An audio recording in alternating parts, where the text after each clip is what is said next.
viewers, I hope you are all fit and fine. Please welcome to Learn Primavera P6 in Simple Steps. Today we are in step 19. हमको उम्मीद है आप लोगों में से जो लोग अभी तक मेरा ये चैनल को सब्सक्राइब नहीं किए हैं उन लोग मेरा ये चैनल को सब्सक्राइब करेंगे और उसको आगे बढ़ाएंगे, इसको लाइक करेंगे, इसको शेयर करेंगे। मेरा विनती है आप लोगों में से जो ये चैनल को सब लोगों में बांटिए ताकि मैक्सिमम लोग ये learn Primavera P6 in simple steps का मजा ले पाए। मेरा जो मकसद है ये है ये learn Primavera P6 in simple steps का जरिए मैक्सिमम प्रैक्टिसिंग इंजीनियर्स और इंजीनियर्स एस्पिरेंट्स के साथ पहुंचना और वो लोग को एटलीस्ट L3 स्केड्यूलिंग का काबिल करके उठाना। तो आज का जो टॉपिक्स है वो है स्केड्यूलिंग एंड फ्लोट। ये जो टॉपिक्स जो है ये बहुत ही इंपॉर्टेंट टॉपिक्स है। स्केड्यूलिंग के बारे में मेरा उम्मीद है आप लोग को ऑलरेडी अंदाजा हो चुका है, लेकिन फ्लोट के बारे में और थोड़ा डिटेल में जानकारी देना आवश्यक है। तो चलिए आज का वीडियो शुरू करते हैं। So let's begin. अभी स्केड्यूलिंग ऑफ प्रोजेक्ट करने के लिए जो चेकलिस्ट पॉइंट जो है वो है आपका check 3 must steps before project. मेरा पहले वाला वीडियो में मैं ऑलरेडी आप लोग को बोले थे जो 3 मस्ट स्टेप्स बिफोर प्रोजेक्ट क्या क्या होते हैं। उसमें टाइम रहते हैं, उसमें डेट रहते हैं, उसमें असिस्टेंस रहते हैं। अगर वो 3 मस्ट स्टेप्स को आप एडिट में जाके यूजर प्रेफरेंस में जाके सही नहीं करते तो आपको फ्रैक्चर्ड डेट आ सकते हैं और जो डाटा जो डेट आप जो दे रहे हैं और स्टार्ट डेट और फिनिश डेट वो सेम डेट प्राइमेवेरा में रिफ्लेक्ट नहीं भी कर सकते हैं और जो रिसोर्स में जाके जो आप लेबर कॉस्ट जो डालेंगे वो भी रिफ्लेक्शन में नहीं आएगा। सो इसीलिए जो यूजर प्रेफरेंस में जाके ये 3 स्टेप्स को ठीक करना बहुत ही इंपॉर्टेंट स्टेप्स है बिफोर स्केड्यूलिंग। इसके बाद आपको जो चीज़ देखना है वो देखना है जो आपका जब प्रोजेक्ट जब फॉर्म हो जाएगा उसके बाद प्रोजेक्ट विंडो में जाके डेट में जाके आपको चेक करना है whether the check project plan start date और डेटा डेट जो है वो सेम है कि नहीं। उसके बाद जो चीज़ देखना है वो है check calendar for both project and activities. मतलब आपको ये जानकारी में लाना है जो कैलेंडर आप बनाए वो पर्टिकुलर प्रोजेक्ट के लिए जो वही कैलेंडर असाइन हुए हैं कि नहीं। और उसके बाद 1-2 एक्टिविटीज रैंडमली करके वो भी देखना है whether that activities are following those assigned calendar or not. इसके बाद आपको चेक करना है work breakdown structure and activities. Work breakdown structure बनाने का बाद उसको भी कैसे करके एक्टिविटीज में कन्वर्ट करना है वो तरीका भी हम पहले सिखाए हैं। तो वो स्टेप्स में वो चीज़ आप लोग को देखना है और इसको भी WBS एंड एक्टिविटीज को चेक करने का बाद ही आपको स्केड्यूलिंग में जाना है। दोस्तों यहाँ पे मेरा एक विनती है आप लोगों में से, ये जो वीडियो जो मैं बना रहा हूँ ये सब सीक्वेंस में बना रहा हूँ। तो ये सीक्वेंस को आप कृपया इसको मिस मत कीजिएगा। अगर आपको प्राइमेवेरा सीखना है तो वीडियो को सीक्वेंस में देखिए, तभी आपको मजा आएगा और आप सीखने का आनंद ले पाएंगे। और स्केड्यूलिंग के लिए आप लोग को मालूम है जो कीबोर्ड में जो F9 जो की है उसको प्रेस करने से ही आप स्केड्यूलिंग कर पाएंगे। और अगर आप F9 की को प्रेस नहीं करना चाहते हैं तो मेनू बार में जाके ये स्केड्यूल जो विंडो है उसमें जाके भी स्केड्यूल को आप कर सकते हैं। लेकिन स्केड्यूल करने का पहले आपको जो चीज़ जो ध्यान में लाना है वो है करंट डाटा डेट। यहाँ पे देखिए करंट डाटा डेट दिखा रहा है 9 जुलाई 23:12 AM। मतलब आप लोग को देखना है जो आपका प्रोजेक्ट जो है प्रोजेक्ट का प्लान स्टार्ट डेट जो है वो भी 9 जुलाई 23:12 AM है कि नहीं।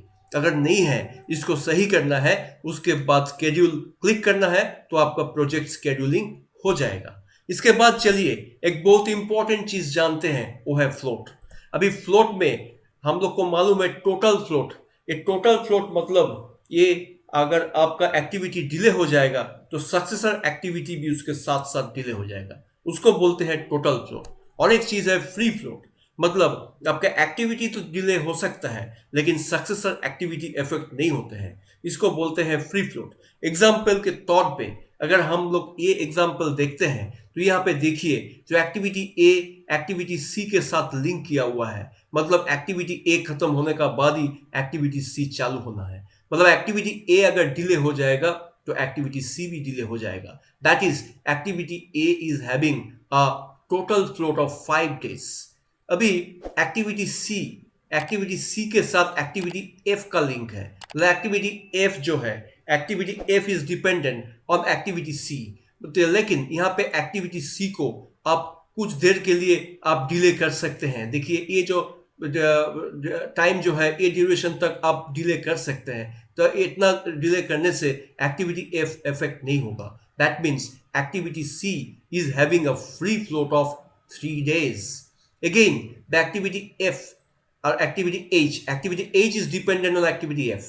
Activity F खत्म होने का बाद आप 2 दिन तक डिले कर सकते हैं, because activity F is having a free float of 2 days to start the activity H। So अभी हमको उम्मीद है जो आप लोग को टोटल फ्लोट और फ्री फ्लोट जो है इसका बारे में जो जानकारी हम जो दिए हैं वो आप लोग को अच्छा से याद हो जाएगा। और इसके बाद भी हम सॉफ्टवेयर में जाएंगे, सॉफ्टवेयर में जाके ये चीज को देखेंगे। चलिए सॉफ्टवेयर की ओर। So we are inside the software of Primavera P6। अभी हम लोग फाइल में जाके इसको ओपन करेंगे। ओपन करके जो क्रिटिकल पाथ मेथड इसको लेके हम लोग ओपन कर दिए हैं। अभी इसमें हम लोग को एक्टिविटीज डालना है, मतलब एक्टिविटी 1 2 3 4 5 6 7 8 एक्टिविटीज हम लोग इसमें डाले हैं। और यहाँ पे एक्टिविटी नेम हम चेंज कर देते हैं। इसको activity name activity this is activity A. इसके बाद इसको एक्टिविटी बी, इनके बाद this is activity C, this is activity D, this is activity E, this is activity F, this is activity G, and this is activity H। अभी relation का हिसाब से जो है एक्टिविटी A और एक्टिविटी B का कोई प्रेडिसेसर्स नहीं है। एक्टिविटी C का एक्टिविटी A के साथ प्रेडिसेसर्स है। तो अभी हम लोग ऑलरेडी देखे हैं जो कैसे हम लोग लिंक करते हैं। तो वो हिसाब से हम लोग एक्टिविटी सी को सिलेक्ट करेंगे, करके प्रेडिसेसर ऑलरेडी सिलेक्टेड किया हुआ है। वहाँ से असाइन में जाएंगे। असाइन में जाके activity C is dependent on activity A, मतलब एक्टिविटी ए को क्लिक करेंगे। क्लिक करके इसको एंटर कर देंगे तो इट इज ऑलरेडी सिलेक्टेड हो गया। इसको क्लोज कर देंगे। सिमिलरली एक्टिविटी डी जो है, activity D is having a predecessors activity B. Activity D तो सिलेक्ट किए हैं। प्रेडिसेसर्स में जाके असाइन में जाएंगे। असाइन में जाके एक्टिविटी बी को सिलेक्ट करेंगे। सिलेक्ट करके एंटर कर देंगे और इसको हम लोग क्लोज कर देंगे। Again activity E is having a predecessors of activity B, मतलब एक्टिविटी ई को सिलेक्ट कर लिए हैं। प्रेडिसेसर्स में जाके असाइन में जाके activity E is having a predecessors of activity B को सिलेक्ट किए हैं। सिलेक्ट करके इसको एंटर कर देंगे, इसको क्लोज कर देंगे। Again activity F is having a predecessors of activity C and D. Predecessors में जाके असाइन करके पहले एक्टिविटी सी को सिलेक्ट करेंगे, करके एंटर कर देंगे। उसके बाद अगेन एक्टिविटी डी को सिलेक्ट करेंगे। एक्टिविटी डी सिलेक्ट करके इसको भी एंटर कर देंगे। एंटर करके इसको क्लोज कर देंगे। इसके बाद एक्टिविटी जी का प्रेडिसेसर्स है एक्टिविटी ई। तो एक्टिविटी जी को सिलेक्ट करके हम लोग प्रेडिसेसर्स में जाके असाइन में जाके एक्टिविटी जी का प्रेडिसेसर है एक्टिविटी ई को सिलेक्ट करके इसको एंटर कर देंगे, इसको क्लोज कर देंगे। Activity H is having a predecessors of activity F and activity G. अभी फिर प्रेडिसेसर्स में जाके असाइन करके इसका प्रेडिसेसर एक्टिविटी एफ को सिलेक्ट करके एंटर कर देंगे। और एक प्रेडिसेसर एक्टिविटी जी के सिलेक्ट करके उसको भी एंटर कर देंगे, करके इसको क्लोज कर देंगे। तो अभी सभी एक्टिविटीज आप देखिए, सभी एक्टिविटीज ऑलरेडी लिंक्ड हो गए हैं। और यहाँ पे ड्यूरेशन हम लोग चेंज कर लेते हैं। एक्टिविटी ए का ड्यूरेशन है 4 डेज, एक्टिविटी बी का ड्यूरेशन है 9 डेज, एक्टिविटी सी का ड्यूरेशन है 5 डेज, एक्टिविटी डी का ड्यूरेशन है 3 डेज, एक्टिविटी ई का ड्यूरेशन है 7 डेज, एक्टिविटी एफ का ड्यूरेशन है 15 डेज, एक्टिविटी जी का ड्यूरेशन है 9 डेज, एक्टिविटी एच का ड्यूरेशन है 5 डेज। इसके बाद हम लोग स्केड्यूलिंग में जाएंगे, जाके इसको स्केड्यूल कर देंगे। तो अभी देखिए पूरा स्केड्यूल हो गए। और यहाँ से जो रेड कलर का जो है ये सब क्रिटिकल पाथ है। और यहाँ से आप लोग देखिए जो कैसे जो टोटल फ्लोट जो है ये एक्टिविटी ए के साथ एक्टिविटी सी है, टोटल फ्लोट ऑफ 3 डेज। उसके बाद देखिए एक्टिविटी सी और एक्टिविटी एफ, यहाँ पे जो फ्री फ्लोट है ये फ्री फ्लोट है और of 3 days. Similarly again this activity G is dependent on activity H. So activity G is having a free float of 2 days.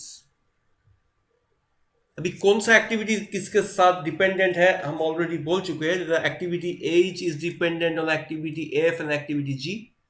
मतलब एक्टिविटी H चालू होने का टाइम में एक्टिविटी G जो है इसका 2 दिन का फ्री फ्लोट है, मतलब ये 2 दिन और भी डिले कर सकते हैं। और सिमिलरली एक्टिविटी सी खत्म होने का बाद एक्टिविटी एफ को चालू होना है, मतलब activity C has a leverage of 3 days, मतलब 3 दिन और डिले कर सकते हैं without affecting the duration of the project. तो हमको उम्मीद है जो फ्री फ्लोट है और टोटल फ्लोट है इसका जो जानकारी है आप लोग को ऑलरेडी मिल चुके हैं। और यहाँ से आप लोग को ये एकदम क्रिस्टल क्लियर हो गए हैं जो फ्री फ्लोट किसको बोला जाते हैं और टोटल फ्लोट किसको बोला जाता है। So I hope you people have enjoyed this show. This is Deval Chakraborty shining out till we meet again.